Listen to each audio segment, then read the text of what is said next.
Stupid stream cut out on me again.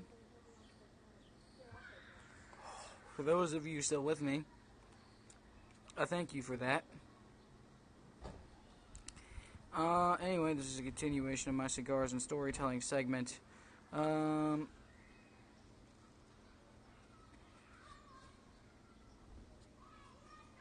Cigars and Storytelling. Cigar payoff, for me, basically, is being able to go and buy a nice cigar like this and not have to smoke a cigarette. I am a smoker. Hate to say it, but I am. I enjoy cigars. I enjoy cigarettes. However, I'm not your average 9-to-5er with cigarettes and tobacco products. I like things a little different. I always like to try something new. One of the greatest joys in my life is saving money from my paychecks to go buy cigars. It makes me happy. Much like telling a good story can make somebody happy. You see, storytelling is an art form that requires patience, it requires careful thought, and good construction, because you have to have all your set pieces, and you have to be able to tell people effectively how to create a picture in their mind of the story you're telling. You have to tell them the time, the place, you have to tell them the setting, basically. You have to set everything up for them. The payoff always should come toward the end of the story. There should be some resolution to a conflict, and at the end, there should be some kind of afterthought. I always found epilogues to be very interesting, and I always thought they were a good inclusion. However, sometimes they could be a little bit drawn out. The key to an epilogue is to keep it short and sweet. However, during the story, you should focus primarily on the most interesting part of that character's life. For instance, to cook this down into radio terms, if I were going to tell you a story about a man who had a can of cinnamon rolls explode in his butt, I would tell you strictly about that story. I wouldn't tell you about his childhood. I wouldn't tell you about that. I would tell you the events that specifically led up to a man having a can of Pillsbury cinnamon rolls in his hind end and why it exploded. By the way, this is an actual thing. You can look it up. It actually happened. We talked about it on WPPJ Tonight once. It was weird, creepy, and just don't put cinnamon rolls in your butt. Just don't. That's a good cigar. Sorry, I just blew that in your face. Oh, man. But I started a new job yesterday. Oh, puppy! Look at the puppy! Oh, my God! Hi, Goldie! Hi, Goldie! That's our neighbor's dog. Sweet dog. Sweet puppy. But I started a new job last night at this bar on the south side called The Library. And I probably won't be streaming from there very much as there's no cell phones allowed in the kitchen. But basically I'm working as a line cook, getting $9 an hour. And it's one of those things, if I put my 2 weeks in at Marathon, and I could not be happier. You guys know my opinions on Marathon.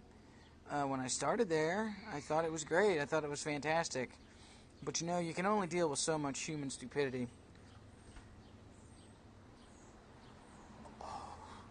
And quite frankly, to quote Star Wars, as it pertains to Marathon, you'll never find a more wretched hive of scum and villainy. But I started at the library last night. It was very neat. I was working the fryer. I've worked in pizza shops before, so really, honestly, it was nothing too new to me. I'm still trying to learn some of the dishes and how to make some of the things, but it's very good. So I just want to shout out the library. Thanks for hiring me. Thanks for giving me an opportunity to work for you. Also, check them out on the south side. All their dishes are book themed, by the way. So for you literary nerds out there, check that out because it's a pretty nice place. It's pretty neat. Prices are fairly good. And I gotta admit, it's better than Marathon already because I get free cups of water. Yeah, at Marathon you had to pay for a cup of water. Can you believe that shit? Capitalism at work, my friends. Yeah, and you had to pay for food. They wouldn't even feed you.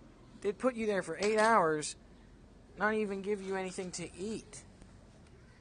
Food everywhere. Not a bite to eat working in a convenience store, man.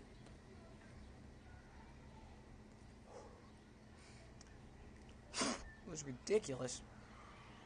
And if you're wondering why I keep spitting, it's because I keep getting leaves in my mouth. The cigar is kind of loosely rolled. Like I said, it was a little bit cheap. These ones aren't necessarily as expensive as the ones I usually buy. These ones are only like $3 each.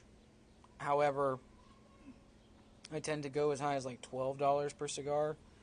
Which I know some of you guys watching out there at home, some of you people out there at home that are like cigar aficionados are like, oh, $12. Chump change. Unfortunately, $12 to me is a hell of a lot of money because I got to pay my rent, I got to pay bills. You guys know how it is. I'm not a millionaire. I'm balling on a budget over here.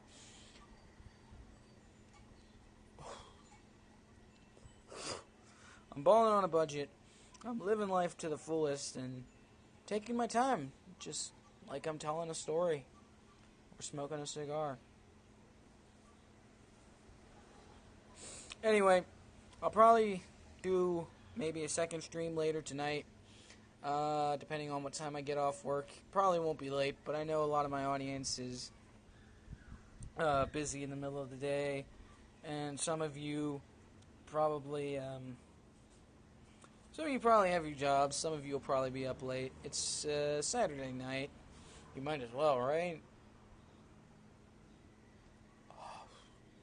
Anyway, I'm going to go before the stream craps out on me again. Thank you guys so much for watching. Be sure to subscribe to my Facebook page and YouTube channel. Both of them are titled Redman Inc. TV. Go drop a like and subscribe on YouTube. And I'm going to be posting some content there soon. Drop a like on our Facebook page. That's probably where I'll do all my interactions. Follow me on Twitter, same as my Periscope handle, @MulletMan372. And yes, at one point I did have a mullet, and I'll talk more about that in a later broadcast. Till next time, stay groovy, dudes.